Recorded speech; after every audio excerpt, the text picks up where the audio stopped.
கண்களில் வைத்து பின் முகத்தை தடவி இரு கைகளையும் தலைக்கு மேல் தூக்கி ஓர் ஆழமான மூச்சு இழுத்து விட வேண்டும். பிறகு கைகளை இறக்கிக் கொண்டு கண்களை திறக்க வேண்டும். வாழ்க வளமுடன். அன்பர்களின் கனிவான கவனத்திற்கு ஒரு நினைவூட்டல். வாழ்க வளமுடன். அருட்தந்தை வேதாத்ரி மகரிஷி அவர்கள் தனி மனிதன் அமைதி பெறுவதற்காக உடல் நலத்திற்கு உடற்பயிற்சி, உயிர் வளம் பெற காயக்கல்ப பயிற்சி, மனம் அமைதி பெற அகத்தவம் மற்றும் அகத்தாய்வு பயிற்சிகளை அளித்துள்ளார்கள். இத்தகைய சிறப்பான மனவளக்கலை எனும் வாழ்க்கை கல்வியை உலக சமுதாய சேவா சங்கம் கை யோகா இணைய வழியே 12 நாட்கள் அடிப்படை பயிற்சியாகவும் அதனை தொடர்ந்து 4 மாதங்கள் சான்றிதழ் கல்வியாகவும் நம் இல்லம் தேடி வந்து அளித்து வருகிறது. இந்த சிறப்பான செய்தியினை நமது உறவுகளிடமும் நட்புகளிடம் பகிர்ந்து அனைவரும் உடல் நலத்துடன் ஆரோக்கியமாக அமைதியாக வாழ நம்மால் ஆன சிறு உதவியினை செய்வோம். மகரிஷியின் கனவாம் உலக அமைதிக்கு நம்மால் என்ற சிறு தொண்டினை செய்து குருவின் கனவினை நனவாக்குவோம். மேலும் விவரங்களுக்கு குண்டலினி யோகா .edu இணையதளத்திற்கு செல்லவும். வாழ்க வளமுடன். தவத்தினை தொடர்ந்து எண்ணத்தை உயர்த்துவோம் என்ற தலைப்பிலே சிந்தனை விருந்து வழங்க பேராசிரியர் அருள்நிதி சத்யபிரியா அம்மா அவர்களை அன்புடன் அழைத்து அமர்கிறோம். வாழ்க வளமுடன்மா. வாழ்க வளமுடன் அம்மா. வாழ்க வளமுடன். வாழ்க வளமுடன். இன்று சிறப்பானதொரு பஞ்சேந்திரிய தவத்தை நமக்கு எடுத்து கொடுத்த பேராசிரியர் அருள்நிதி ராஜேஸ்வரி குமார் அம்மா அவர்களை வாழ்த்தி மகிழ்வோம். பேராசிரியர் அருள்நிதி ராஜேஸ்வரி குமார் அம்மா அவர்கள் அருட்பேராற்றல் கருணையினால் உடல் நலம், நீலாயுள், நிறை செல்வம், உயர்ப்புகழ், மெய் ஞானம் ஓங்கி வாழ்க. வாழ்க வளமுடன். வாழ்க வளமுடன் அம்மா. வாழ்க வளமுடன்மா. வாழ்க வையகம், வாழ்க வையகம், வாழ்க வளமுடன். குரு வாழ்க, குருவே துணை. இன்று நாம் சிந்திக்க இருக்கும் தலைப்பு எண்ணத்தை உயர்த்துவோம். மனித வாழ்வின் நோக்கமே முழுமை நிலை, ஒரு அமைதி நிலையை பெறுவதுதான். ஒவ்வொருவரும் நாம் நினைக்கக்கூடிய ஒரு அமைதியான, மகிழ்ச்சியான, நிறைவான வாழ்வை பெற வேண்டும் என்றுதான் நாம் அனைவருமே ஆசைப்படுறோம், நினைக்கிறோம். அதற்கு முதல் படியாக அமைவது என்னன்னு பார்த்தீங்கன்னா நம்முடைய எண்ணம் தான். அதுக்குதான் எண்ணம் போல் வாழ்க்கை, எண்ணமே மனித வாழ்வின் சிற்பி என்றெல்லாம் அறிஞர் பெருமக்கள் சொல்லி சென்றிருக்கிறாங்க. ஏனென்றால் எண்ணம் தான் சொல்லாக செயலாக விளைகிறது. அந்த செயலின் விளைவுகளாக தான் நமக்கு இன்பமும் துன்பமும் அமைகிறது. ஒரு விஷயத்தை நம்ம எண்ணிட்டு அது சொல்லாக செயலாக மாறி அதுக்கு ஒரு விளைவை கொடுக்குது பாருங்க. அந்த விளைவு இன்பமாக வரும்பொழுது நமக்கு மகிழ்ச்சி தான், ரொம்ப சந்தோஷமா இருக்கும். அதே விளைவு நமக்கு துன்பமாக வரும் பொழுதுதான் நமக்கு சிக்கலும் சங்கடமாகவும் இருக்கு. அப்ப நம்ம மனதுல தோணுகின்ற எண்ணத்தை நாம் முறைப்படுத்தும் பொழுதும், அந்த எண்ணத்தை உயர்த்தும் பொழுதும் அதற்கான பலனும் நமக்கு மிக சிறப்பாக அமையும். அது நமக்கு மட்டும் சிறப்பாக அமைவதோடு நம்மை சார்ந்தவர்களுக்கும் நம்மை சுற்றி இருக்கின்ற இந்த சமுதாயத்திற்கும் நலம் விளைவிக்கக்கூடிய வகையிலே அமையும். அததான் உயர்ந்த எண்ணம் அப்படின்னு சொல்றாங்க. ஒரு எண்ணத்தின் உயர்வை ஒட்டிதான் ஒரு மனிதன் மனதின் தரமும் உயர்வும் அமைகிறது. அப்போ எண்ணத்தை நாம் பண்படுத்த வேண்டும். எண்ணத்தை பண்படுத்த வேண்டும் அப்படின்னா எண்ணம்னா என்னன்னு நமக்கு முதல்ல தெரியணும். அருட்தந்தை வேதாத்ரி மகரிஷி அவர்கள் எண்ணத்தை பற்றி சொல்லும் பொழுது மனதின் இயக்கம்தான் எண்ணம், மனம் என்பது எண்ணங்களின் தொகுப்பு அப்படின்னு சொல்றாங்க. அப்ப மனம் என்றாலும் எண்ணம் என்றாலும் ஒன்றுதான். அதுதான் ஜீவகாந்த அலை அப்படின்னு சொல்றாங்க. எண்ணம்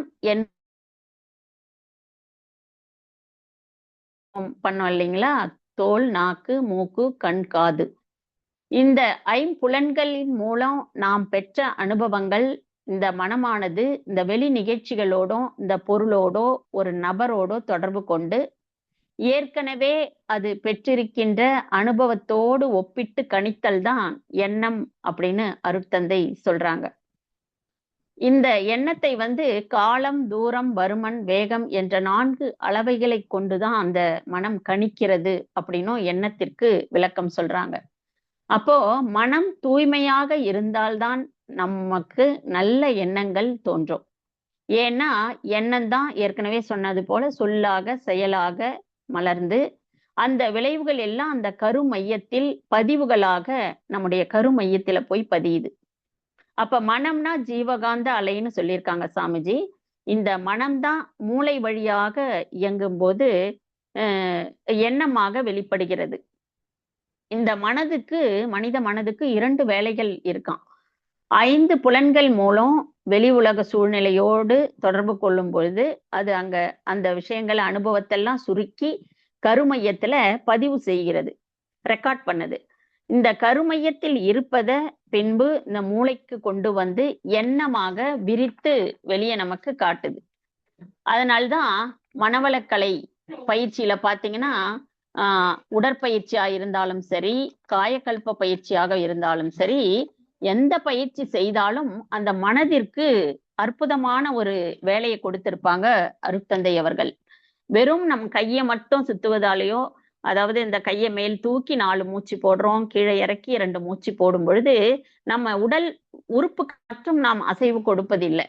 அந்த மனதுக்கும் ஒரு பயிற்சியை அருட்தந்தை கொடுத்திருக்கிறாங்க. இந்த அற்புதமான மனவளக்கலை பயிற்சியில அந்த மனம் வந்து அந்த மூச்சையே கவனிங்கன்னு சொல்லுவாங்க. அந்த கவுண்டிங்கே நமக்கு அந்த மூச்சை கவனித்ததிலேயே போகும்.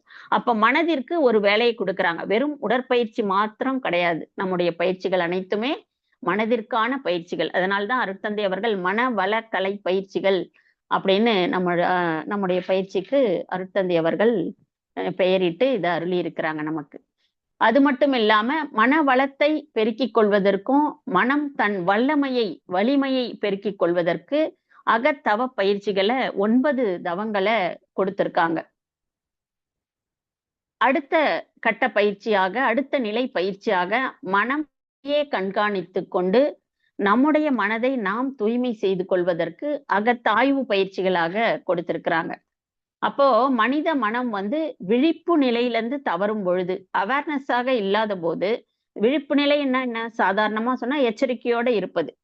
அப்ப விழிப்பு நிலை தவறும் பொழுது தோன்றும் எண்ணங்கள்ல கவனமாக இருந்து நாம் தவிர்க்க வேண்டும். அப்ப விழிப்பு நிலை தவறாமல் இருக்க வேணும் அப்படின்னு சொல்லுவாங்க. அதுக்கு வந்து மனம்தான் ஒரு முக்கிய ஆயுதமாக இருக்குது. அதற்கு ஒரே வழி மகரிஷி சொல்வது, நல்ல எண்ணங்களை நாமே விரும்பி எப்பொழுதும் மனதில் இயங்க விட்டு கொண்டே இருக்க வேண்டும். பொதுவாக சொல்லக்கூடியது என்னன்னு கேட்டீங்கன்னா, பாசிட்டிவாக வச்சுக்கோங்க மனச அப்படின்னு சொல்லுவாங்க. இது பொதுவாக சொல்லக்கூடிய கருத்து என்னன்னு கேட்டீங்கன்னா, நல்ல புத்தகங்களை படிங்க அப்படின்னு சொல்லுவாங்க. நல்ல நண்பர்கள், ஒரு நல்ல சூழ்நிலையை நாம் உருவாக்கி கொள்ள வேண்டும். கோபத்தை கொஞ்சம் கட்டுப்படுத்திக்கணும். ஆழ்ந்த சுவாசத்தை இழுத்து விடுங்கன்னு சொல்லுவாங்க. அப்புறம் எது செஞ்சாலும், யார் எது செய்தாலும் இன்றைய பொழுதிற்கான நன்றி உணர்வோட நாம இருக்கணும். எல்லாருக்கும் நன்றி செலுத்தணும் அப்படின்னு சொல்லுவாங்க. அப்புறம் சுய ஆய்வு, நம்முடைய அகத்தாய்வு பயிற்சி தான் சுய ஆய்வு அப்படின்ட்டு இந்த பொதுவான விஷயத்துல சொல்லியிருக்கு. அப்புறம் மனசை அமைதியா வச்சுக்கோங்க, மகிழ்ச்சியாக வச்சுக்கோங்க அப்படின்னு சொல்றாங்க. இப்ப நல்ல புத்தகங்களை படிங்க அப்படின்னு சொன்னாலும், ஒரு புத்தகத்தை எடுத்தா, இது பொதுவான என்னுடைய அனுபவம் கூட, முழுமையாக ஒரு புத்தகத்தை நம்மால படிக்கிறதுக்கே ஒரு எண்ணம் வேணும். ஒரு புத்தகம் எடுத்தா முழுமையாக அதை முடிக்கணும். அதற்கு நமக்கு எண்ணம் தான் நமக்கு துணை பெறும். பாதியிலே ஒரு எண்ணத்துல ஒரு தடை வந்துச்சுன்னு பாத்தீங்கன்னா, அந்த புக்கை நம்ம ஒழுங்கா படிக்க மாட்டோம் முழுமையாக. இப்ப நல்ல நண்பர்கள் கேட்டா, நாம நல்ல நண்பர்களை தான் நாம் விரும்புவோம். அதற்கான சூழ்நிலை வருமானா அதுவும் நம்மளால சொல்ல முடியாது. கோபத்தை அப்படியே கட்டுப்படுத்தவும் முடியாது. அதுதான் மகரிஷி சினம் தவிர்த்தல்னு சொல்றாரு. சூழ்நிலைக்கு ஏற்றவாறு நமக்கு கோபம் வந்தா எப்படி தவிர்க்கிறதுன்றத வந்து அகத்தாய்வு பயிற்சிகள்ல சொல்றாங்க. இந்த ஆழ்ந்த சுவாசம் அப்படின்பது வந்து பாத்தீங்கன்னா, நம்முடைய மூச்சு பயிற்சி எல்லா பயிற்சிகளிலுமே ஆரம்பத்திலே சொன்னது போன்றதுதான். நம்ம உடற்பயிற்சியிலேயும் அந்த சுவாசத்தை கவனிக்கக்கூடிய ஒரு ஆழ்ந்த மனதுக்கு வேலை கொடுக்கக்கூடிய ஒரு பயிற்சியை நம்முடைய மனவளக்கலை பயிற்சியில கொடுத்திருக்காங்க. நன்றி உணர்வுன்னு ஒரு விஷயம் இருக்கு. நன்றி உணர்வை தான் அருட்தந்தை அவர்கள் அற்புதமான வாழ்த்தாக நமக்கு கொடுத்திருக்காங்க. எது செய்தாலும், யார் செய்தாலும், செய்யவில்லையே என்றாலும் கூட வாழ்க வளமுடன் வாழ்க வையகம், வாழ்க வளமுடன் இந்த வாழ்த்தை பயன்படுத்தும் பொழுது நம்முடைய கரு மையமே தூய்மை அடைகிறது, எண்ணம் உயர்கிறது. சுய ஆய்வு என்பது நம்முடைய அகத்தாய்வு பயிற்சிகள். நம்முடைய குறைகளெல்லாம் நீக்கிக் கொண்டு நம்மை தூய்மை செய்து கொள்ளும் பொழுது நம்முள் எழும் எண்ணமானது எப்பொழுதுமே உயர்வாக, ஒரு தூய்மையான, ஒரு அமைதியான எண்ணமாக தான் இருக்கும். இதெல்லாம் செய்யும் பொழுதே அந்த கடைசியா சொன்ன அமைதி, மகிழ்ச்சி என்பது இயற்கையாகவே வந்துவிடும். இதற்கான மெத்தட தான் மகான்கள், யோகியர்கள், சித்தர்கள் எல்லாம் ஒரு சிஸ்டமேட்டிக்கா மெத்தடா வடிவமைச்சு யோகா என்ற முறையில நமக்கு அருளி இருக்கிறாங்க. அந்த முறையில தான் அருட்தந்தை அவர்கள் மனவளக்கலை பயிற்சிகளை நமக்கு அருளி செய்திருக்கிறார்கள். அப்ப தீய எண்ணங்களுக்கு இடம் கொடுக்காமல் நம்மையும் சரி செய்து பிறரையும் சரி செய்ய வாழ்த்திக் கொண்டே இருக்க வேண்டும்னு அருட்தந்தை சொல்லியிருக்காங்க. அருட்தந்தை அவர்கள் வாழ்க வையகம், வாழ்க வளமுடன் என்ற தாரக மந்திரத்தை அருளினார்கள். இது மனதிற்கு கொடுக்கக்கூடிய ஒரு அற்புதமான பயிற்சி, கருமையத்தை தூய்மை செய்யக்கூடிய ஒரு அற்புதமான மந்திரம். வாழ்த்து அலை பிரபஞ்சம் முழுவதும் ஊடுருவி எங்கு சேர வேண்டுமோ அங்கு சேர்ந்து தக்க பலனை அளிக்கிறது. இந்த வாழ்த்தானது வாழ்த்துபவருக்கு மட்டுமில்லாமல் வாழ்த்தை பெறுபவரையும் மேம்பட செய்கிறது எண்ணத்தின் அளவிலே. மனம் ஒரு நுண்ணிய நிலையில இருந்து வாழ்த்தும் போதுதான் அது ஒரு பேரான ஒரு நலத்தை விளைவிக்கும்னு அருட்தந்தை சொல்றாங்க. அப்ப மனம் நுண்ணிய நிலைக்கு சென்று பழக வேண்டும்னா அகத்தவம், தவ பயிற்சிகள், மெடிடேஷன் நாம தொடர்ந்து செய்யணும். மெடிடேஷனோட சேர்ந்து அகத்தாய்வு பயிற்சியில் மகரிஷி அதனாலதான் முதல் பயிற்சியாக எண்ணம் ஆராய்தல் என்ற பயிற்சியை முதலில் வைத்தாங்க. அதுதான் எண்ணத்தை அடக்க நினைத்தால் அலையும், அறிய நினைத்தால் அடங்கும் அப்படின்னு மகரிஷி ஒரு கவியில சொல்லியிருப்பாங்க. மனம் அடக்க நினைத்தால் அலையும், அறிய நினைத்தால் அடங்கும் என்று. அப்புறம் வேண்டா எண்ணங்களை ஒதுக்க ஒதுக்க மனிதன் உயர்கின்றான். நமக்கு மனதில் எழும் தேவையற்ற எண்ணங்களை எல்லாம் நாம் ஒதுக்க கொஞ்சம் பழகணும். அதற்கு அத்தனைக்கும் இந்த தவ பயிற்சிகள் நமக்கு உதவி செய்யும். அவரவர் வாழ்க்கையின் சிற்பி அவரவர் எண்ணங்களேனும் ஒரு கவியில மகரிஷி சொல்லியிருக்காங்க. வள்ளுவ பெருந்தகை பாத்தீங்கன்னா எண்ணிய எண்ணியாங்கு எய்துப எண்ணியர் திண்ணியராக பெறின்னு ஒரு குரல்ல சொல்லியிருப்பாங்க. அதாவது எண்ணத்துல நம்ம எண்ணக்கூடிய நம்முடைய தாட்ல எண்ணத்துல ஒரு உறுதியும் ஒரு ஒழுங்கும் அமைந்திட்டால் நாம் எண்ணியவை அனைத்துமே எண்ணியபடியே நடக்கும் என்று வள்ளுவ பெருந்தகை இதுல சொல்லியிருப்பாங்க. இதுல எண்ணத்தில் உறுதி என்பது அந்த எண்ணத்துல நம்ம ஸ்ட்ராங்கா செயலூக்கம் பெறும் அளவுக்கு உறுதியா இருக்கிறது. ஒழுங்கும் என்பது அது ஒரு டிசிப்ளின், ஒழுக்கத்தை தான் சொல்றாங்க. ஒழுக்கம் என்பது மகரிஷி ஒழுக்கம் பற்றி மகரிஷியும் நிறைய சொல்லியிருக்காங்க. மனித வாழ்வு இனிமையாக துன்பம் இல்லாமல் இருக்க வேணும்னா வாழ்வியல் தேவைகள் முதல்ல நம்ம பேசிக்கா பாக்குறது உணவு, உடை, இருப்பிடம். இதுக்கான வாழ்வியல் தேவைகள் எல்லாம் பூர்த்தி அடைய வேண்டும். அப்போதான் பிறவியின் நோக்கம் நிறைவேறும் என்றால் இனிமையான வாழ்வு நமக்கு வாழ்க்கையில அவசியம். அப்போ பொருள் உலகம், அருள் உலகம், இது ரெண்டுத்துக்கும் தேவையான அதற்கான எண்ணங்கள் அவ்வப்போது நம்ம மனசுல வந்துகிட்டே தான் இருக்கும். இப்போ பொருள் உலகம் என்பது நம்மளுடைய இகலோக வாழ்க்கை, பொருளாதார தேவைகள், நம் வாழ்வியல் தேவைகள் அனைத்துமே இதுல அடங்கும். அருள் உலகம் என்னும் போது பிறவியின் நோக்கத்தை அடைவதற்காக தான் நம்ம இந்த பயிற்சிகள் அனைத்துமே வாழ்வியல் தேவைகள் எல்லாம் நிறைவாக பூர்த்தி செய்து கொண்டு, அது மட்டும் இல்லாமல் நம்ம எதுக்கு வந்தோமோ அந்த அந்த கடமையெல்லாம் முடிச்சு கொண்டு பிறவியின் நோக்கத்தை அடைவதற்கு தான் இந்த பயிற்சிகள் அனைத்தையும் நம்ம செய்யறோம். அப்போ தவம் செய்வது இதெல்லாம் அந்த அருளுலகத்தை நோக்கிய விஷயம்தான். இவற்றில் அடிப்படை தேவைகளின் பால் ஏற்படும் எண்ணங்கள் எல்லாம் நம்ம தேர்ந்தெடுத்து முதல்ல அந்த ஏற்படும் எண்ணங்கள் எல்லாம் இயற்கைக்கு ஒத்ததான முறையில நிறைவேற்றி முடித்தால்தான் நமக்கு மனநிறைவு ஏற்படும். அப்ப பொருளாதாரத்திலும் சரி, அடிப்படை தேவைகளிலும் நம்ம குறைகள் இருக்கும் பொழுது நம்முடைய மனம் நிறைவாக இருக்காது. அப்ப நம்ம பயிற்சியே செய்ய போனா கூட அதுல நிறைவு நமக்கு முழுமையாக இருக்காது. அப்ப அடிப்படை தேவைகளுக்கு ஏற்ற அந்த கடமைகள் எல்லாம் சிறப்பாக ஒரு முயற்சி செய்து அதையும் நாம் நிறைவு செய்து கொள்ள வேண்டும். அந்த வகையில ஒரு உயர்ந்த எண்ணத்தை செயலூக்கம் செய்ய வேணும்னா அப்ப மகரிஷி சொல்ற ஒரு ஐடியா பாத்தீங்கன்னா, ஒரே எண்ணத்தை எண்ணி எண்ணி அந்த எண்ணத்தை நாம் வலுவாக்க வேண்டும். எண்ணத்தை வலுவாக்க வேணும்னா மன வலிமை வேண்டும். அந்த மன வலிமை பெறுவதற்கு தான் நம்ம தவம் செய்கிறோம். அதுலதான் குண்டலினி தவம் நமக்கு துணை புரிகிறது. இப்போ நமக்குள் எழும் எண்ணம் நல்ல எண்ணமா, உயர்வான எண்ணமா அப்படின்னு நமக்கே ஒரு டவுட் சமயத்துல நம்ம நினைக்கிறது கரெக்டா அப்படின்னு தோணும் இல்லைங்களா? அப்ப நமக்கு எப்படி தெரியும்னு கேட்டா, இப்ப நமக்கு சரின்னு நினைக்கக்கூடிய சில விஷயங்கள் பாத்தீங்கன்னா மற்றவர்களுக்கு ஏற்றுக்கொள்ளாத முடியல கூட இருக்கும். அதுக்குதான் மகரிஷி சொல்றாங்க ஒரு கவியில, எண்ணியவை எல்லாம் எண்ணியபடியே ஆகும், எண்ணத்தில் உறுதியும் ஒழுங்கும் அமைந்திடில். இதுவும் சாமிஜி வள்ளுவ பெருந்தகை போலவே உறுதியும் ஒழுங்கும்னு சொல்ற. அப்ப உறுதினா எண்ணத்துல ஒரு எண்ணத்தை பிடிச்சோம்னா நல்ல எண்ணத்துல வலுவா நிக்கிறது. அதை இப்போ ஒரு தவம் செய்யணும், இன்னைக்கு நம்ம முடிவு எடுத்தோம்னா அதை கண்டிப்பா செய்யணும்ன்ற எண்ணத்தை நம்ம ஆழமாக பதிவு செய்து கொள்ள வேண்டும். ஒழுங்கு என்ன, நம்முடைய எண்ணம் ஒழுக்கத்துக்கு மகரிஷி சொல்ற டெஃபனிஷன், தனக்கோ பிறர்க்கோ தற்காலத்திலோ பிற்காலத்திலோ உடல் உணர்ச்சிக்கோ அறிவிற்கோ துன்பம் தராத செயல்கள் எல்லாம் ஒழுக்கம் அப்படின்னு சொல்றாரு.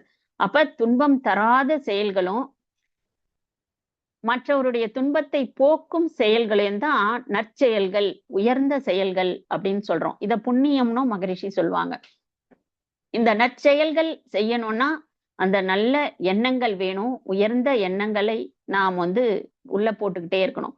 அப்படி நற்செயலாக அந்த நற்செயல்களை நாம் கடமையாகவே ஏற்றுக்கொள்ள வேண்டும். அதாவது பழக்கம் வழக்கம் அப்படின்னு சொல்லுவாங்க இல்லைங்களா? ஒரு பழக்கத்தை, ஒரு விஷயத்தை நம்ம பழக்கப்படுத்திக்கிட்டே போடும்போது அதை வழக்கமாக செய்ய ஆரம்பிச்சிடணும்.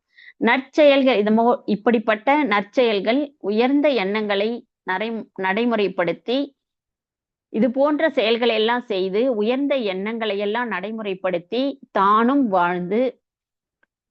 வாழ்ந்து காட்டி மற்றவர்கள் வாழ்வையும் உயர்த்தி பிறவியின் நோக்கத்தை அந்த பயணத்திற்கு உதவ வருபவர்கள் தான் குருமார்கள், சித்தர்கள்னு சொல்றோம், ஞானியர்கள், மகான்கள், அருளாளர்கள். இவர்கள் எல்லாமே அப்படி நமக்கு வாய்த்த ஒரு அற்புதமான குரு தான் அருட்தந்தை வேதாத்ரி மகரிஷி அவர்கள்.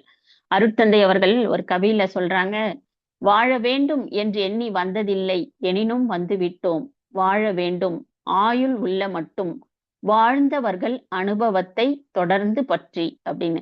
அப்ப நமக்கு ஒரு விஷயம், ஒரு எண்ணத்தை எண்ணும் போது இது சரியா தவறான்னு தெரியல, ஒரு செயல் செய்ய போறோம், நமக்கு புரியல, ஒரு அறியாமையில இருக்கோம் அப்படின்னும் பொழுது, நமக்கு தெரியல புரியலன்னா நாம் நினைக்கும் செயல்கள் எல்லாம் அதை நடைமுறைப்படுத்தும் பொழுதுதான் அந்த தடமாற்றத்தோடவும் தாறுமாறாகவும் அதோட ரிசல்ட் நமக்கு கிடைக்குது. அப்ப இந்த கவியில சொல்றது பாத்தீங்கன்னா, வாழ்ந்தவர்கள் அனுபவத்தை தொடர்ந்து பற்றி பிறவியின் நோக்கத்தை அடைந்தவர்கள் நம்ம அருட்தந்தை போன்ற மகான்களோட வாழ்க்கை நெறிகளை நாம் பின்பற்றி அவர்கள் கொடுத்த பயிற்சியை நாம் முறையாக செய்து தொடர்ந்து செய்யும் பொழுது நம்ம அந்த எண்ணத்திலேயே ஒரு நல்லதொரு மாற்றத்தை உண்டுபடுத்தும். தேவையற்ற எண்ணங்கள்லாம் நம் மனதிலிருந்து நீங்கி ஒரு நல்லதொரு கருமைய தூய்மை பெறும். இதேதான் மகாகவி பாரதி சொல்வாங்க, எண்ணிய முடிதல் வேண்டும், நல்லவே எண்ணல் வேண்டும், திண்ணிய நெஞ்சம் வேண்டும், தெளிந்த நல்லறிவு வேண்டும், பண்ணிய பாவமெல்லாம் பரிதி முன் பணி போல, நன்னிய நின் முன் இங்கு நசித்திடல் வேண்டும் அன்னே அப்படின்னு மகாசக்தியின் விண்ணப்பம் மாதிரி கேட்கிறாங்க. எண்ணி முடிதல் வேண்டும்னா நல்லவையே நாம் எண்ண வேண்டும். அதாவது உயர்ந்த சிந்தனை, உயர்ந்த எண்ணங்களையே நம் மனதில் விதைக்க வேண்டும் என்றதான் இந்த கவியில சொல்வாங்க. ஒரு இலக்கை அடையணும்னா அதுக்கு உறுதியும் முயற்சியும் கண்டிப்பா அவசியம். நல்ல எண்ணங்களை நம்ம உள்ள போடணும்னு நினைச்சாலும் அதுலயும் ஒரு உறுதி வேண்டும். பயிற்சிகளை முறையாக செய்ய வேண்டும். அதற்கான முயற்சியிலும் நாம் இறங்க வேண்டும். அதுதான் மகாகவியின் இன்னொரு கவி பாத்தீங்கன்னா, மனதில் உறுதி வேண்டும், வாக்கினிலே இனிமை வேண்டும், நினைவு நல்லது வேண்டும். இங்கவும் அவர் குறிப்பிடுறது நினைவு நல்லது வேண்டும் என்பது அந்த உயர்ந்த எண்ணத்தை தான் சொல்றாங்க. அப்போதான் நெருங்கின பொருள் கைப்பட வேண்டும். நாம் நினைக்கக்கூடிய விஷயங்கள் அனைத்துமே நடக்கும் என்ற ஒரு தன்மையை மகாகவி பாரதி சொல்லியிருக்காங்க. ஒரு மனிதனுக்கு எண்ண ஓட்டம் எவ்வளவு உயர்வாக இருக்கிறதோ அதை பொறுத்துதான் நம் வாழ்க்கையிலும் நாம் உயர்வு பெற முடியும். இதுவும் வள்ளுவ பெருந்தகை ஒண்ணுத்துல சொல்றாங்க ஒரு குறள்ல, வெள்ளத்தனைய மலர் நீட்டம் மாந்தர்தம் உள்ளத்தனைய உயர்வுன்னு. அந்த நீரின் அளவுக்கு ஏற்ப தாமரை மலர் உயர்ந்து அந்த குளத்துல இருக்கும். நீர் குறைவாக இருக்கும் பொழுதும் அது அது அந்த மலர்ச்சியோட அற்புதமா இருக்கும். நீர் ஏற ஏற நல்லா மழை பெய்ந்து அந்த குளமானது நிரம்பும் பொழுது கூட அந்த நீரில் அந்த தாமரையானது மூழ்கி விடாது. அந்த நீரின் உயரத்திற்கேற்ப உயர்ந்து உயர்ந்து நிற்கும். அது போன்றுதான் நல்ல உயர்ந்த எண்ணங்கள் கொண்ட மனம் பெரிய சாதனைகளை புரியும் என்பதை தான் இந்த குறள்ல வள்ளுவ பெருந்தகை குறிப்பிட்டிருக்காங்க. வாழ்வில் உயர்வு பெறுவது என்பது அவ்வளவு சுலபமான விஷயம் கிடையாதுன்னு முன்னாள் ஜனாதிபதி அப்துல் கலாம் ஐயா ஒரு இதுல சொல்லியிருக்காங்க. நல்ல எண்ணத்தோடு தன் தகுதியை முயற்சி தொடர்ச்சியாக நாம் செய்யும் பொழுதுதான் இது நிகழும். ஆமா இல்லைங்களா? இப்போ எல்லாருமே ஒரு உயர்வான எண்ணத்தை கொண்டு வருவதோ வாழ்வில் ஒரு உயர்ந்த நிலையை அடைவதோ சாதாரணமான விஷயம் கிடையாது. எல்லாருமே கஷ்டப்பட்டுதான் நிறைய பயிற்சிகள் எடுத்துதான் முயற்சி செய்து தொடர்ச்சியாக செய்யும் பொழுதுதான் அது நமக்கு நிகழ்கிறது. நினைத்ததை நினைத்தபடி அடைபவர்கள் யார் தெரியுமா? தங்கள் எண்ணத்தில் உறுதியாக இருப்பவர்கள் தான் நினைத்ததை நினைத்தபடி அடைபவர்கள். செயலில் முடியாத எண்ணங்கள் நம்ம நினைச்ச மாதிரி ஒரு செயல் நடக்கலைன்னா அவங்களை என்ன சொல்றாங்க? விதைக்காத விதைகளுக்கு ஒப்பாகுமா அந்த எண்ணங்கள் அனைத்தும். ஒரு அறிஞர் சொல்லியிருக்காரு. உறுதியான உயர்ந்த எண்ணங்கள் எல்லா வெற்றிக்கும் ஆரம்பமாக அமைகிறது. இதுக்கு ஒரு சிறந்த எடுத்துக்காட்டு நம்ம வேற யாரையும் தேட வேணாம். நம்ம சாமிஜியோட அருட்தந்தையோட வாழ்க்கை வரலாறுலேயே இருக்கு. அருட்தந்தை அவர்களுக்கு ஒரு 14 வயது இருக்கும் பொழுது காலையில இருந்து இரவு வரை நெசவு தொழில் செய்துக்கிட்டே இருப்பாங்களாம். 1:30ல இருந்து 2:30 மணி நேரம் வரைக்கும் தொடர்ந்துலாம் அவங்க அந்த நெசவு செய்தல் செய்வாங்க. அவங்க அந்த வறுமையின் காரணமாக அவரை பள்ளிக்கெல்லாம் அனுப்பல. அதனால இந்த நெசவு தொழில் செய்யறாங்க. அயராத உழைப்பு. 9 வயசுல இருந்தே அருட்தந்தை அவர்கள் தன் தந்தையாருடன் இணைந்து இந்த நெசவு தொழிலை செஞ்சுக்கிட்டு இருக்காங்க. அருட்தந்தை அவர்களுக்கு கைகளும் கண்களும் அந்த நெசவு தொழிலே தான் இருக்கும். கான்சென்ட்ரேஷனா செய்வாங்க. ஆனாலும் அவருடைய எண்ணமானது, அவருடைய மனம் எப்பொழுதுமே ஒரு உயர்ந்த உறுதியான எண்ணங்களை தான் எப்பவுமே நிறைந்திருக்குமா. 14 வயதுல அருட்தந்தை அவர்கள் இந்த தொழிலை செய்திருந்தா கூட அவர் மனதில இருக்கக்கூடிய ஒரு விஷயம் என்னன்னு கேட்டீங்கன்னா, தான் ஆங்கிலம் கற்க வேண்டும். இங்கிலீஷ் நாலேஜ் வேணும். ஏன்னா 3ஆம் வகுப்பு வரை தான் அவங்கள பேரண்ட்ஸால படிக்க வைக்க முடிஞ்சது. இருந்தாலும் அவருக்கு அந்த எண்ணம் ஆங்கிலம் கற்க வேண்டும், நல்ல புலமை பெற வேண்டும். தமிழிலும் சரி, ஆங்கிலத்திலும் சரி நல்ல புலமை பெற வேண்டும் அப்படின்னு சொல்லிட்டு அவங்களுக்கு அதுக்கேற்ற வருமானமும் இல்ல. 3 வேளை சாப்பிடக்கூட அளவுல அவருக்கு அந்த விஷயமும் அவங்க குடும்பத்துல இருந்தது. ஆனாலும் அவருடைய உயர்ந்த எண்ணம் எப்பொழுதுமே தன்னை மேம்படுத்திக் கொள்ளவும், தன் அறிவு நிலையில் சின்ன பொழுதுல இருந்தே மகரிஷிக்கு அது இருந்திருக்கு. தன்னை உயர்த்தி கொள்ள வேண்டும் என்ற எண்ணத்தை மட்டும் அருட்தந்தை அவர்கள் தன்னுடைய மனதில போட்டுக்கொண்டே இருந்தாங்க. அப்போ சாமிஜிக்கு அப்போ ஒரு ஆசை இருந்தது அந்த வயசுலயே. அமெரிக்கா அப்படின்னு சொல்றாங்களே, USA சொல்றாங்க இல்லைங்களா? அமெரிக்கான்ற நாட்டுக்கு நம்ம கண்டிப்பா போகணும். அது ஒரு வியப்பான ஒரு விஷயமாக அப்ப இன்னும் ரொம்ப வியப்பா இருக்கும் இல்லைங்களா? அப்ப அந்த எண்ணம் இருந்துகிட்டே இருந்துதான் சாமிஜிக்கு. நாள்தோறும் இந்த எண்ணத்த வலிமை பெற்றுக்கொண்டே வந்ததாம். நினைச்சுக்கிட்டே இருப்பாராம் சாமிஜி. எப்பயாவது நம்ம போனோம். ஆனா அவரு நினைத்த அந்த காலத்தில் அவருக்கு அதான் அந்த வறுமையான இருந்த காலம். ஆனாலும் அவருடைய எண்ணம் அந்த உயர்வான எண்ணமாக இருந்தது. அப்போ கூடுவாஞ்சேரிக்கு அமெரிக்க தம்பதிகள் 2 பேரு யுஎஸ்ல இருந்து வராங்க. இந்த நெசவு தொழிலெல்லாம் அந்த நெசவு நெய்கின்ற இடத்த, அந்த கலை வண்ணத்த தமிழ்நாட்டுல இருக்கிற இந்த ஒரு தொழிலை பார்க்கணும்னு சொல்லிட்டு உள்ள வராங்க. பார்க்கும் பொழுது அப்ப பார்த்தா 14 வயதான இளம் சிறுவன் அருட்தந்தை வேதாத்திரி மகரிஷி அவர்கள் தறி நெய்து கொண்டு இருக்கிறார். அவரு நெய்கின்ற அந்த பாங்கையே பார்த்துக்கிட்டே இருக்காங்க.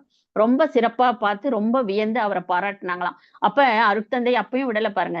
அவங்க யுஎஸ்ல இருந்து வந்தாங்கன்னு அவங்களிடம் சொன்னாராம், one day I will come to your country அப்படின்னு சொன்னாராம்.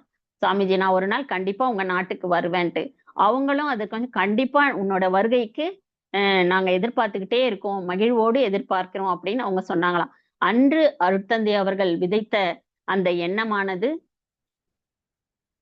எவ்வளவு காலத்துக்கு அப்புறம் பாத்தீங்கன்னா பலமுறை அருட்தந்தை அவர்கள் பயிற்சிகளை கொடுப்பதற்கும் நிறைய சிந்தனைகளை கொடுக்க தத்துவ விளக்கங்களை வந்து அருட்தந்தை அவர்கள் அமெரிக்காவுக்கு சென்று பிற்காலத்துல வந்து நிறைய போய் கொடுத்திருக்காங்க.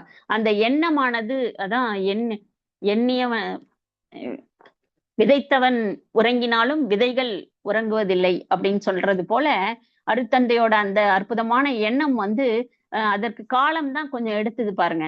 அதுக்கப்புறம் சாமிஜி போயிட்டு வந்தாங்க. இது வந்து ஒரு எக்ஸாம்பிள் தான். இது போன்ற வாழ்க்கையில நிறைய எண்ணங்கள் இருக்கு. அருட்தந்தைகளே பாத்தீங்கன்னா சங்கல்பம்னு ஒண்ணு கொடுத்திருப்பாங்க. அந்த வேண்டுதல் சங்கல்பம் என்பது ஒரு காலகட்டத்துல ஒரு சங்கல்பம் சாமிஜி கொடுத்தாங்க. இப்ப நம்ம தவ முடிவுல சொல்றோம், அருட்பேராற்றல் கருணையினால் உடல் நலம் நீலாயுள் நிறை செல்வம் உயர் புகழ் மெய்ஞானம் ஓங்கி வாழ்வோம் அப்படின்னு சொல்றோம். அதுவே வந்து ஒரு உயர்ந்த எண்ணத்தை நமக்குள்ள உருவாக்குறது தான். இந்த போன்ற சங்கல்பங்களை போட போட தீய எண்ணங்கள் எல்லாம் விலகி நம்முடைய கருமையத்தில் நல்ல எண்ணங்கள் வைக்கிறதுக்கு ஒரு பயிற்சியாக தான் அருட்தந்தை இதையெல்லாம் நமக்கு சங்கல்பத்தை வடிவமைத்து கொடுத்திருக்காங்க. அவங்களும் அவங்க வாழ்க்கையில சின்ன பொழுதுல இருந்தே இது போன்ற சங்கல்பங்கள் எண்ணங்கள் காலத்தின் சூழ்நிலைக்கு ஏற்ப தன்னுடைய பொருளாதாரத்திலும் சரி அருள் வளத்திலும் மாற்றங்களை ஏற்படுத்த நிறைய நல்ல எண்ணங்களை வாழ்த்துக்களாக சங்கல்பங்களாக செய்து கொண்டு படிப்படியாக உயர்ந்து ஒரு மகான் அளவுக்கு பல கோடி மக்களின் வாழ்க்கையும் தரத்தையும் மேம்படுத்தும் வகையில் பிறவியின் நோக்கத்தை அடைவதற்கான ஒரு நல்லதொரு மேன்மையை நமக்கு அருளி செய்திருக்காங்க. சாமிஜியோட வாழ்க்கையே நமக்கு ஒரு உயர்ந்த எண்ணத்தை நமக்குள் ஏற்படுத்தும் என்று கூறி நாம் எண்ணத்தை உயர்த்துவோம் என்று கூறி வாய்ப்பளித்த நல்லுள்ளங்களுக்கு நன்றிகள் கூறி நிறைவு செய்கிறேன். வாழ்க வளமுடன். வாழ்க வளமுடன்மா.